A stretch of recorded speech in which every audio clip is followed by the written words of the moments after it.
इंसान जब देश दुनिया के जंजालों से थकता है, उसे लगता है कि अब हमें कहीं न्याय नहीं मिलेगा, तो वो कोर्ट और कचहरी के चक्कर लगाता है। हाई कोर्ट, सुप्रीम कोर्ट तक दौड़ता है। लेकिन इस वीडियो को देखने के बाद आप भी सोच में पड़ जाएंगे कि भैया हाई कोर्ट और सुप्रीम कोर्ट पे लोग जब विश्वास करते हैं तो उसके साथ उसके विश्वास को विश्वासघात तक कैसे पहुंचाया जाता है, ये आज हम आपको दिखाने वाले हैं। हमारे साथ हाई कोर्ट के एक अधिवक्ता हैं।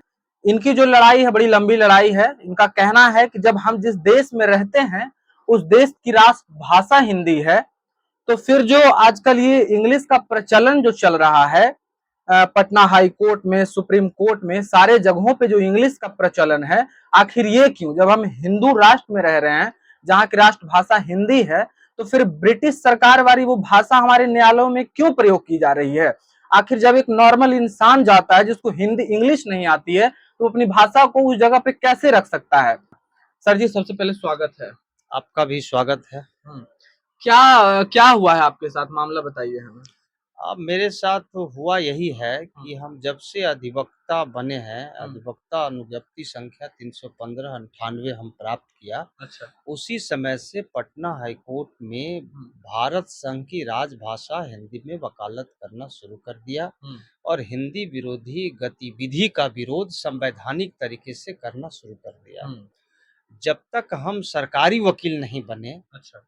प्राइवेट वकालत किए, तब तक हमको वकील का साथ मिला और कोई भी न्यायमूर्ति या कोई भी व्यक्ति मेरे हिंदी आवेदन को रोकने में सफल नहीं हुए। जो भी रोके उसके खिलाफ हम अपील किए और अपीलीय न्यायालय से उनका आदेश टूट गया। और लेकिन जब हम सरकार का अधिवक्ता बने, अच्छा, तो महाधिवक्ता हमसे ऊंचे पदाधिकारी हो गए। तो अब महाधिवक्ता के द्वारा हमारे ऊपर हिंदी छोड़ने का दबाव बनाया गया। अच्छा, ठीक है। लेकिन हम झुके नहीं, उनकी बात को माने नहीं और हम हिंदी में ही करते रह गए। जब महाधिवक्ता ये बोले कि अगर सरकार में रहना है तो हिंदी छोड़ना होगा, सरकार का सब कार्य अंग्रेजी में करना होगा, तब हम उन पर एक आपराधिक मुकदमा किए। ठीक है। उसके बाद में उसी मुकदमा में उनसे त्याग पत्र मांगा गया। वो त्याग पत्र दिए। पहला महाधिवक्ता ललित किशोर जी थे। उसके बाद जब दूसरे महाधिवक्ता की नियुक्ति हुई पीके शाही की, तो ये क्या किए कि उनके उस बोली के समर्थन में मेरे नाम से आवंटित सरकारी कुर्सी टेबल को महाधिवक्ता कार्यालय से हटवा दिए। अच्छा। हटवाने के पहले कोई नोटिस नहीं दिए, सुनवाई का कोई जो है गैर तरीके से आपका सुपड़ा वहां से साफ कर दिया गया। हाँ, है ना? और उसके पहले कोई नोटिस नहीं दिए, सुनवाई का कोई मौका नहीं दिए, पद मुक्ति आदेश का कॉपी नहीं दिए। तो इसके लिए हमने उन पर एक क्रिमिनल केस किया। ठीक है। उस क्रिमिनल केस में कोतवाली थाना से पुलिस प्रतिवेदन की मांग की गई। पुलिस प्रतिवेदन नहीं गई तो एक संविधान पीठ का फैसला है उच्चतम न्यायालय भारत का, ये ललिता कुमारी केस है। उसका फैसला के साथ परिवाद का कॉपी भेजकर उनसे उनको स्मारित किया गया। तब जांच प्रारंभ हुई। जांच के क्रम में महाधिवक्ता कार्यालय से पुलिस को एक मेरा पदमुक्ति आदेश मिला जो फर्जी है। अच्छा। और उस फर्जी पदमुक्ति आदेश के खिलाफ जब जांच शुरू हुई, तब महाधिवक्ता अपने पदीय शक्ति और पदीय कर्तव्य का दुरुपयोग करते हुए महाधिवक्ता कार्यालय से हमारे खिलाफ अधिवक्ता अधिनियम 1961 की धारा 35 के अंतर्गत एक शिकायत पत्र बिहार राज्य विधिक परिषद में दाखिल करवा दिए। नियम से हमको परिवाद की कॉपी मिलनी चाहिए थी, हमसे स्पष्टीकरण पूछा जाना चाहिए था, हमको सुनवाई का मौका दिया जाना चाहिए था। लेकिन न हमसे सुनवाई का मौका दिया गया, न स्पष्टीकरण पूछा गया, न परिवाद का कॉपी दिया गया और सीधे मेरा अधिवक्ता अनुज्ञप्ति को निलंबित कर दिया गया और निलंबन आदेश हमारे के यहाँ भी भेज दिया गया। अच्छा। और देश के सभी न्यायालयों में भी भेज दिया गया। हम कई एक संगठन से जुड़े हुए हैं, हिंदी पर जो भी संगठन काम कर रहे हैं सबसे हम जुड़े हुए हैं। जैसे ही हम जुड़े हुए संगठनों की जानकारी हुई तो उससे जुड़े हुए लोगों को हमसे ज्यादा तकलीफ हुआ और 21 को निलंबन हुआ है। उसके बाद से अभी यही तक 21 5वां महीना। हाँ, अच्छा। 5वां महीना। उसके बाद से 3 कार्यक्रम हो चुका है। अच्छा। 2 कार्यक्रम ऑनलाइन हुआ, 13/5 को हुआ एक कार्यक्रम ऑनलाइन, उसके बाद 18/5 को हुआ ऑनलाइन, उसके बाद 20/6 को 20/6 को हुआ ऑनलाइन। नहीं 13/5 नहीं 13/6, 13/6, 18/6 और 20/6 को हुआ। तो संघर्ष जारी है और हम बीसीआई हमको बुलाया है 29/6 को। अच्छा अच्छा। हम उसमें जा रहे हैं। उम्मीद करते हैं कि उस दिन हमारी बात को सुन समझ करके वो निलंबन वापस लेंगे। अगर नहीं लेंगे तो उच्चतम न्यायालय में हम अपील करेंगे। हमको कानून में भरोसा है, हमको न्याय मिलेगा।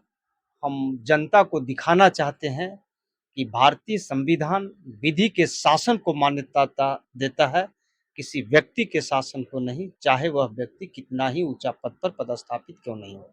एक वीडियोस भी वायरल हो रहा है जिसमें आप जो है जज साहब से बार बार हिंदी को लेकर के अपील कर रहे हैं लगातार, लेकिन जज साहब जो हैं वो बार बार आपको लड़ताड़ते हुए दिखाई दे रहे हैं कि आप इंग्लिश में बात करिए। ऐसा कुछ वीडियो एक वायरल हुआ है। हाँ हाँ, वही वीडियो तो निलंबन का मुख्य कारण है। हालांकि उसको लाया नहीं गया है, उसको छुपाया गया है। अच्छा अच्छा। लेकिन जड़ में वही है। और वो उनका कहना था कि हम हिंदी नहीं जानते हैं, हमारा कहना था कि हम अंग्रेजी नहीं जानते हैं और हम हिंदी का पक्ष मजबूती से रखें। और वो आप सच बोल रहे हैं, वो तो कई एक मिलियन में गया है और कहीं से टीका टिप्पणी हमारे खिलाफ नहीं है। उस वीडियो का संज्ञान तत्कालीन केंद्रीय विधि मंत्री श्री किरण रिजिजू लेकर के बार काउंसिल ऑफ इंडिया एवं बिहार बार काउंसिल के संयुक्त तत्वाधान में आयोजित एक कार्यक्रम में बोले हैं कि अब कोर्ट प्रोसीडिंग का भी वीडियो वायरल होता है, जिसको देखने से पता चलता है कि कुछ न्यायमूर्ति यह बोलकर हिंदी को रोक दे रहे हैं कि मुझे हिंदी समझ में नहीं आती है, जो ठीक नहीं है। जो न्यायमूर्ति हिंदी नहीं समझते हैं उनको हिंदी नहीं रोकना चाहिए, उनको अनुवादक यंत्र का इस्तेमाल करना चाहिए। सरकार के पास अनुवादक यंत्र है, मांगिए, सरकार मुहैया कराएगी। आप पटना हाई कोर्ट के वकील हैं, तो आप पहले ऐसे हमको लगता है इंसान है जो हिंदी के खिलाफ लड़ाई लड़ रहे हैं, या फिर पहले भी ऐसे कुछ वकील रह चुके हैं? हमारे गुरुदेव जगदीश पांडे जी, वो 1954 से पटना हाई कोर्ट में हिंदी में वकालत करते आ रहे थे। अच्छा। हम जब पटना हाई कोर्ट आए तो हम भी बोले कि हमको भी हिंदी में वकालत करना है। तो लोगों ने कहा कि भाई पटना हाई कोर्ट की भाषा है, यहाँ हिंदी में वकालत नहीं होगा, आपको हिंदी में करना है तो लोअर कोर्ट चले जाइए। लेकिन ऐसे एक व्यक्ति हैं जगदीश पांडे जी, जो देखिए डंडा लेकर के जा रहे हैं, आप उनको प्रणाम कीजिए, वही आपको कुछ रास्ता बता सकते हैं। कोई जान पहचान नहीं था।